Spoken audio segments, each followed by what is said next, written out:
The street was empty, the silence thick and suffocating. It was late, the sky a bruised purple, heavy with an impending storm. A few flickers of streetlight pierced the darkness, casting long shadows across the cracked pavement. A lone figure walked down the street, his stride deliberate, his face unreadable. His name was Marcus, a man with a past that could make the bravest tremble.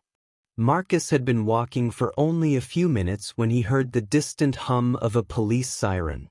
The sound grew louder, closer, until the unmistakable flash of blue lights cut through the night, illuminating the street in an eerie, almost sterile glow.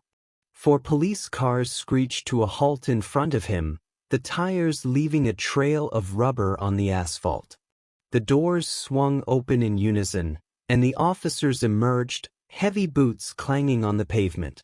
Each of them was wearing tactical gear, bulletproof vests strapped tight against their chests, the holsters of their guns resting just above their hips. They looked like a pack of wolves, predators with a singular focus. One officer, a man with a shaved head and a hard expression, stepped forward. His gaze locked onto Marcus, and for a brief moment, there was something cold, something predatory in his eyes. He had already made up his mind. "You boy," the officer barked, his voice dripping with disdain. "Turn around. Hands behind your head." Marcus froze for a moment, then complied slowly, turning to face the officers. His body tensed, but his face remained impassive, betraying nothing of what he was thinking. There was a subtle air of defiance in his posture, but it was nearly invisible. He knew how this would go. He had been here before, in different places, different times, but always the same. "Step forward," slowly, the officer ordered. Marcus obeyed, moving toward them without a word, his eyes scanning the area, calculating. The officers flanked him, closing in from both sides. "What's the problem, officer?" Marcus asked calmly, his voice level but firm, despite the growing knot of tension in his chest. "Shut up, boy," the officer spat. "You're in violation of the law. You fit the description of a suspect. Now, do as you're told and don't make this any harder." Marcus felt the weight of their stares, their assumptions pressing on him like a physical force. He knew exactly what they saw, a black man walking alone late at night in a neighborhood like this. Their minds had already connected the dots before he even said a word. He could almost hear the racist whispers in their heads, the thoughts that plagued their judgment before they even got close enough to know who he was. The officer grabbed his arm, jerking it roughly behind his back. Marcus resisted the urge to recoil. He felt the cold steel of the handcuffs snap around his wrists, tight and biting. "You're under arrest," the officer snarled, pushing him against the hood of one of the police cars. "For what, we'll figure out later." The other officers stood in a loose formation, their eyes never leaving him, a subtle but unmistakable threat in their stance. Their hands rested casually near their weapons, ready to act if anything went wrong.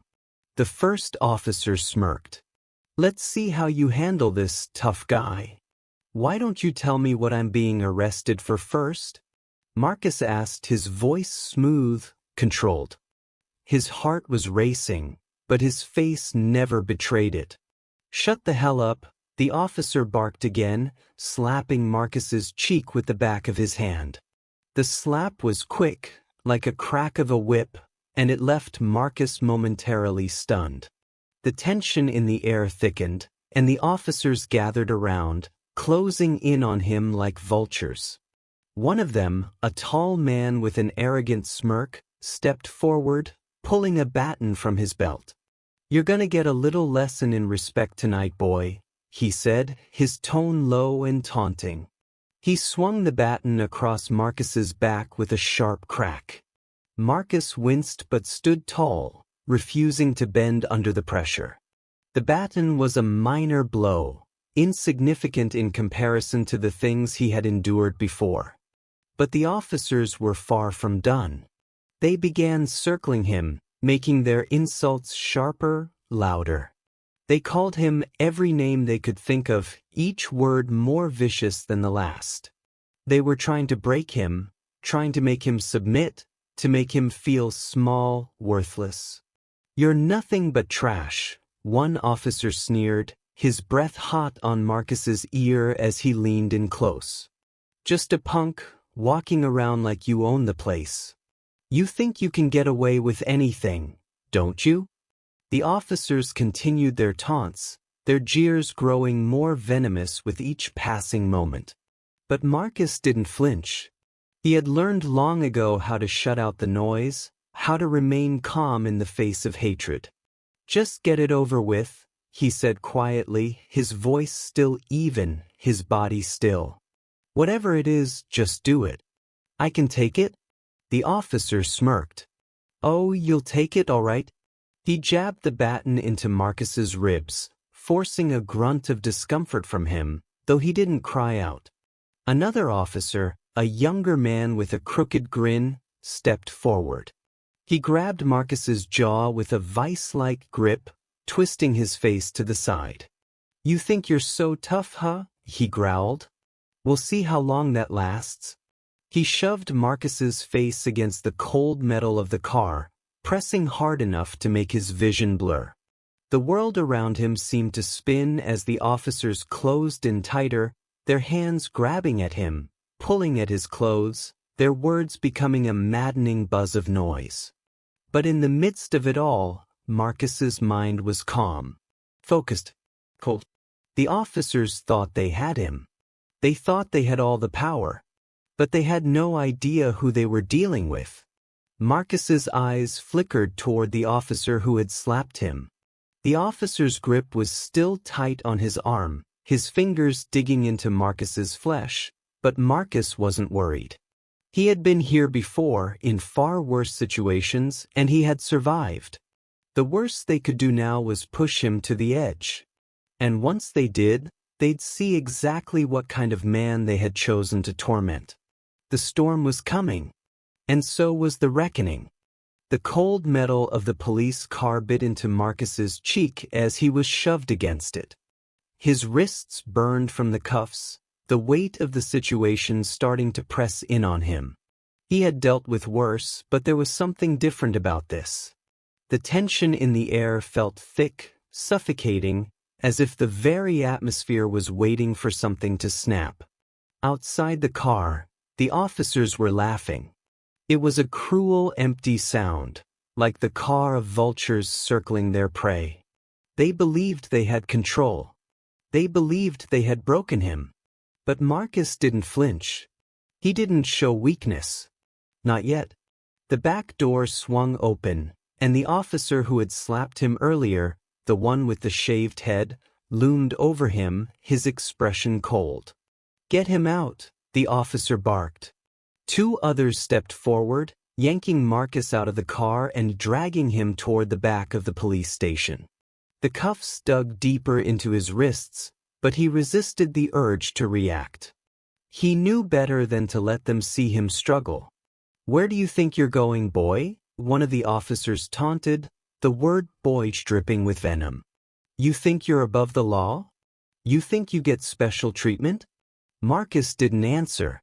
He had learned long ago that silence often drove people mad. The more they pushed, the more they tried to break him, the harder it would be for them when the time came. They shoved him into a small, dimly lit room. The concrete walls were stained with years of neglect, the air thick with the smell of sweat and stale coffee. One of the officers slammed the door behind them, locking it with a harsh click. Marcus stood still, his back straight, his eyes fixed on the floor. He didn't speak, didn't move. His mind was calculating, observing every sound, every shift in the air.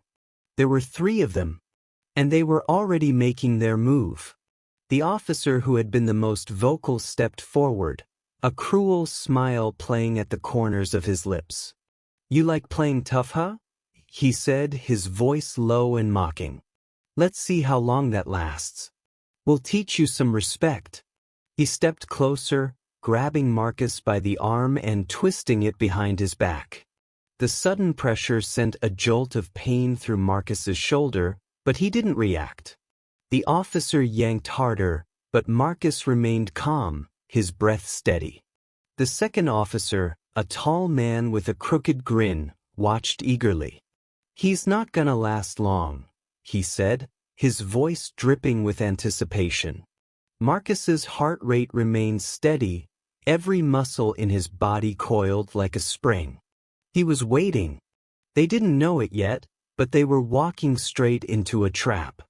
The third officer, a younger cop, stepped forward with a baton in hand. "Let's have some fun with him," he said, swinging the baton in his hand, testing the weight. The officer with the grip on Marcus's arm smirked. "Go ahead. Show him who's in charge." The baton cracked across Marcus's ribs with a sharp sting. His breath hissed out, but he didn't flinch. He didn't move.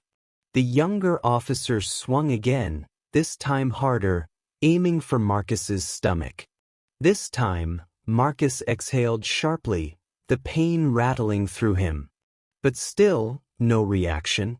The officers paused, watching him closely.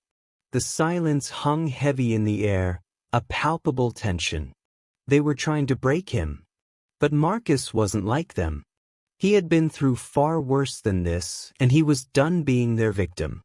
The younger officer swung once more, but this time, Marcus moved. In a blur of motion, he ducked under the strike, his arms pulling free of the officer's grip. The surprise in their eyes was instant. Before they could react, Marcus lunged forward, slamming his shoulder into the first officer's chest. The man stumbled backward, crashing into the concrete wall with a grunt. The younger officer fumbled for his baton, but Marcus was already on him. With a swift motion, he grabbed the man's wrist, twisting it until the baton fell to the floor with a clatter. Marcus yanked the officer closer, slamming his knee into the man's gut. The cop gasped, air knocked from his lungs, before crumpling to the floor in a heap. The third officer, the one with the crooked grin, stood frozen, his hand hovering over his gun. His eyes widened in shock. He hadn't expected this. None of them had. Marcus took a deep breath, his body still vibrating with adrenaline. His eyes locked onto the third officer, and for a moment, time seemed to freeze. "What are you waiting for?" Marcus asked quietly. "You think your gun's gonna stop me?" The officer hesitated, his finger twitching near the trigger. But Marcus was faster. In one fluid motion, he lunged forward, using the officer's hesitation against him. He knocked the gun out of the officer's hand, sending it skittering across the floor. The officer scrambled back, terror flooding his eyes. Marcus could see the fear now, the realization that he had just underestimated someone far beyond his control. Marcus stood tall, his body brimming with power, his eyes cold. The silence stretched between them, thick with the aftermath of his actions.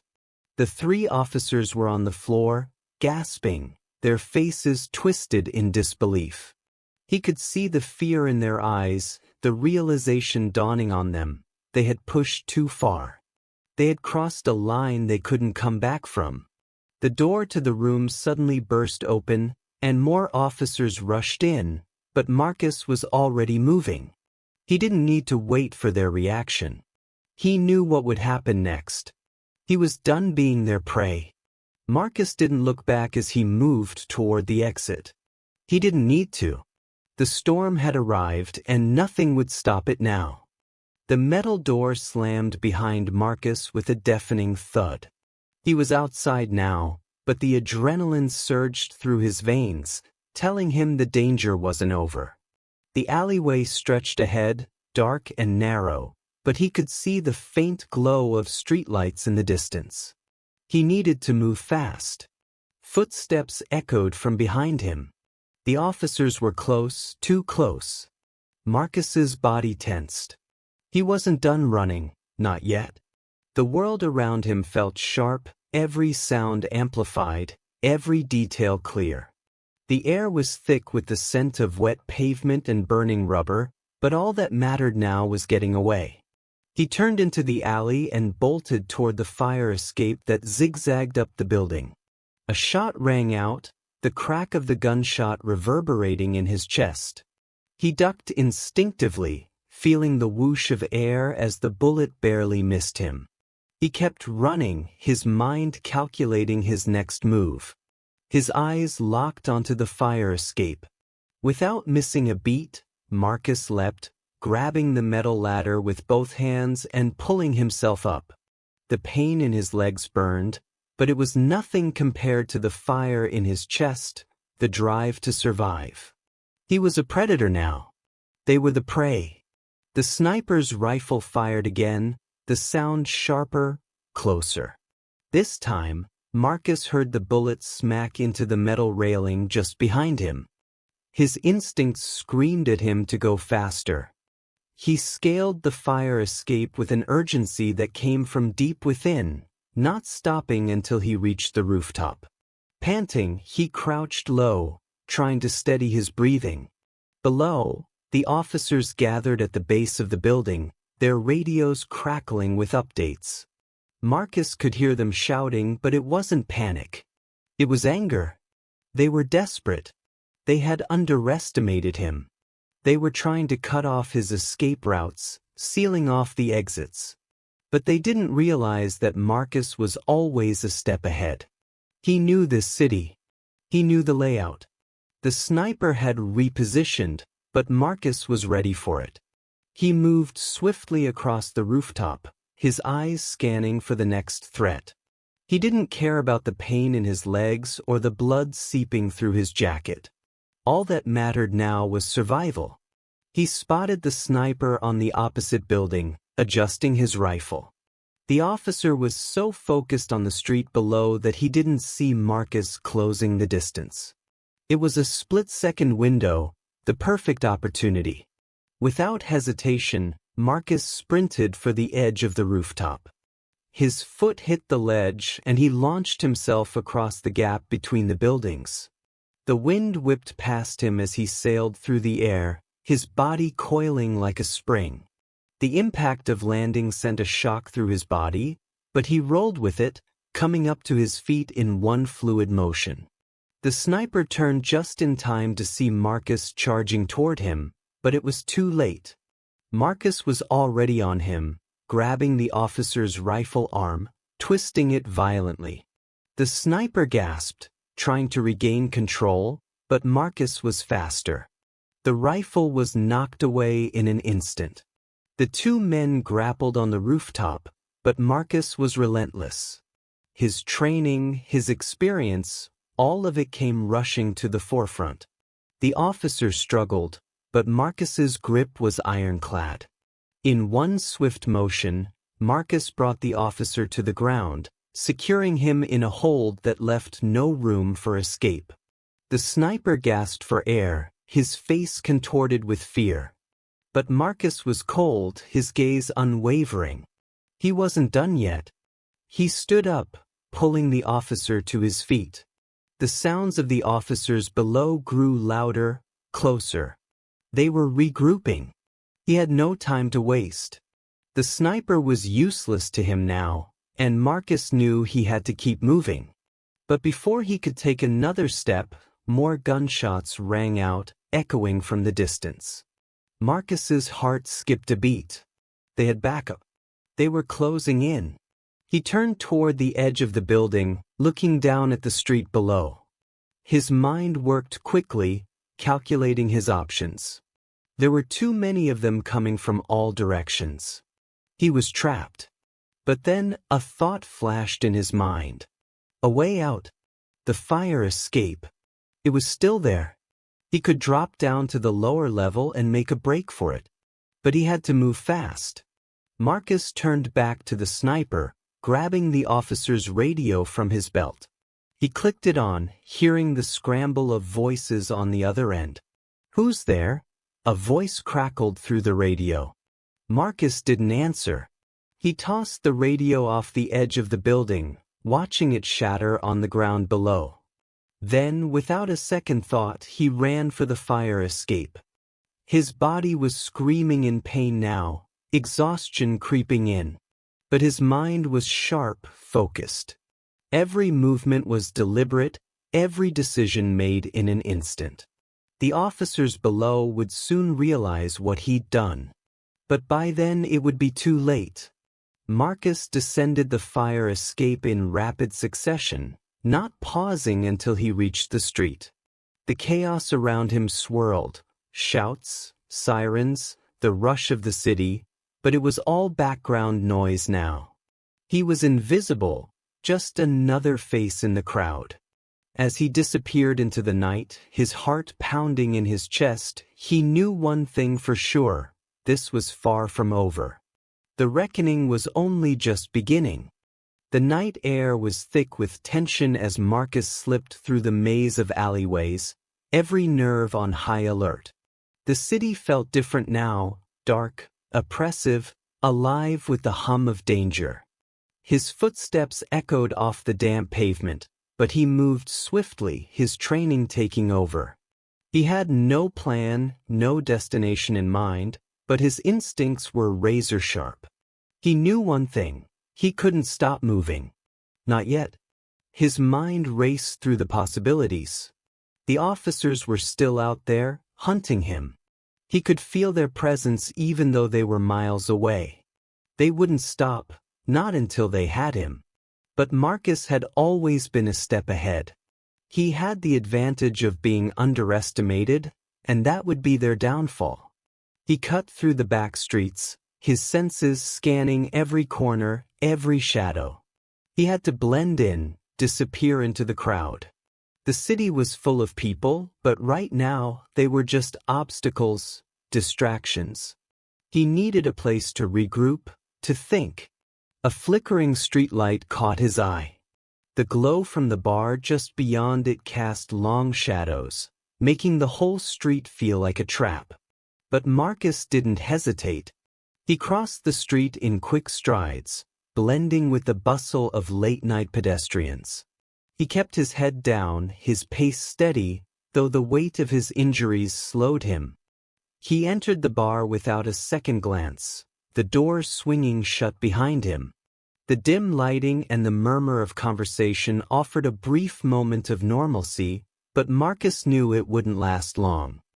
He scanned the room, quiet, a few scattered figures nursing drinks, but there was no threat here. Not yet. His eyes locked onto the bartender, a man in his 40s with a shaved head and a thick neck. The man raised an eyebrow as Marcus approached the counter. "Can I help you?" the bartender asked, his voice gruff but calm. Marcus didn't respond immediately. Instead, he leaned against the counter, studying the man for a moment. His instincts were still sharp, his body taut with anticipation. But the bartender's gaze didn't shift. He wasn't a threat, not yet. "Just water," Marcus said, his voice low, even. The bartender nodded, turning to pour the drink, but his eyes lingered on Marcus for a fraction longer than necessary. It wasn't suspicion. It was curiosity. Marcus didn't like that. But it was too late to back out now. "Long night?" the bartender asked, sliding the glass toward Marcus. Marcus took the water and nodded. "Something like that?" Before the bartender could ask more, a loud voice cut through the murmur of the room. Marcus's head snapped up instinctively, his muscles tightening. A group of men had entered the bar. Their laughter was too loud, their voices too confident. Marcus recognized the tone immediately, the kind of men who walked into a room and expected it to part for them. And sure enough, the others in the bar subtly shifted, giving them space. The group of men approached the bar, and Marcus's instincts flared. They were too close now, and they didn't belong. Their gaze swept over the room before locking onto him. One of them, a tall, muscular man with a scar across his cheek, grinned and nudged his companion. "You look like you've had a rough night," the man said, his voice dripping with mock sympathy. Marcus didn't respond. He wasn't in the mood for games. "Let me guess," the man continued, stepping closer. "You're running from something, aren't you? Maybe the law?" He laughed, a low, dangerous sound. Marcus's grip tightened on the glass. He wasn't in the mood for this, not now. But as much as he wanted to turn away and ignore them, he knew that would make things worse. He had to keep control. The bartender's eyes darted nervously between Marcus and the men, his posture stiffening. Marcus could feel the unease building in the room. People had started to notice the tension. The scar-faced man leaned in, his breath hot on Marcus's ear. "You should leave. Before things get ugly." For a heartbeat, Marcus didn't move. The room seemed to hold its breath, the bar's muffled noises fading into the background. He could feel his pulse racing, the ache in his body making it hard to concentrate. But there was no room for weakness. Not here. Not now. He slowly set the glass down, keeping his eyes locked with the scar-faced man. He didn't flinch. He didn't back down. The man smiled, his teeth white against his dark skin. "I thought so." But before the man could do anything else, Marcus moved. He shoved the man backward with all his strength, sending him stumbling into his friends. A shout rang out, followed by the clatter of chairs. The bar erupted into chaos. Marcus didn't wait for the next move. He was already heading for the door, his hand grazing the back of the chair as he shoved past it. His heart pounded in his chest as he pushed through the chaos. Behind him, the group of men yelled in anger, but Marcus didn't turn around. He didn't need to. His instincts were still guiding him, pushing him forward. He reached the door and burst out into the night, the cold air hitting his face like a slap. But he wasn't safe yet. His senses were still on high alert, his body coiled tight. He knew this was only a temporary escape. They would come for him. They always did. As he ducked into another alley, his mind worked furiously, trying to come up with a plan. But there were too many questions and not enough answers. Who was hunting him now? And how far would they go to make sure he didn't escape? The footsteps behind him grew louder. He wasn't alone. The chase had only just begun. The night was closing in, and Marcus could feel the weight of it pressing down on him. His breath came in ragged bursts as he sprinted down the dimly lit street. The sound of heavy boots behind him echoed in the empty alleys, too close, too relentless. They were still chasing him. They wouldn't stop until they had him. He rounded a corner, heart pounding, mind racing. His muscles burned, his body pushed to its limits, but he couldn't afford to slow down. Not yet. Not until he was free. The narrow street ahead seemed to stretch on forever, the dark shapes of parked cars looming like silent sentinels.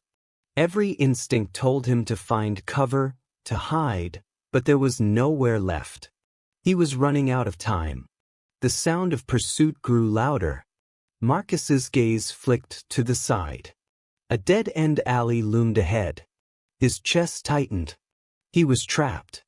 His body moved on instinct, diving into the alley and scanning for a way out. But there was nothing. No exits, no hidden doors. Only walls that loomed taller than he could climb. Behind him, the officers were closing in. He could hear their shouts now, their voices sharp with urgency. He could feel them gaining ground, and his pulse quickened. They were almost here. "Stay down," one of them yelled. Marcus turned to face them, his eyes wild with adrenaline, but his mind remained sharp. There was no escape, but there was something else, a decision, a choice. He couldn't outrun them forever. He had to make a stand. In the corner of his vision, he spotted a fire hydrant, its rusty red surface gleaming faintly under the streetlights. He reached for it, hands shaking as the first of the officers appeared at the entrance to the alley. The officer's eyes locked onto Marcus, but there was no fear, only determination. He raised his gun, aiming directly at Marcus's chest. "Don't make this harder than it has to be," the officer called out, his voice calm but edged with menace. Marcus's mind raced. Every ounce of his being screamed at him to fight, to survive. He wasn't going down without a fight. Not after everything he had been through. The officer's finger tightened on the trigger, and Marcus lunged forward, grabbing the fire hydrant and yanking it out of its base. Water gushed out in a violent spray, dousing the alley in a torrent. The officer's gunfire was drowned out by the roar of rushing water as Marcus swung the hydrant like a battering ram, smashing it into the officer's chest. The officer was thrown back, colliding with the wall as Marcus lunged at the next one. He was faster now, his movements fueled by desperation, by the surge of adrenaline coursing through his veins.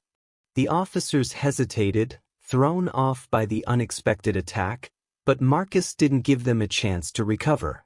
He moved like a force of nature, using his size, his strength, and his training to take them down one by one. He fought with precision, his body a weapon, a storm of motion.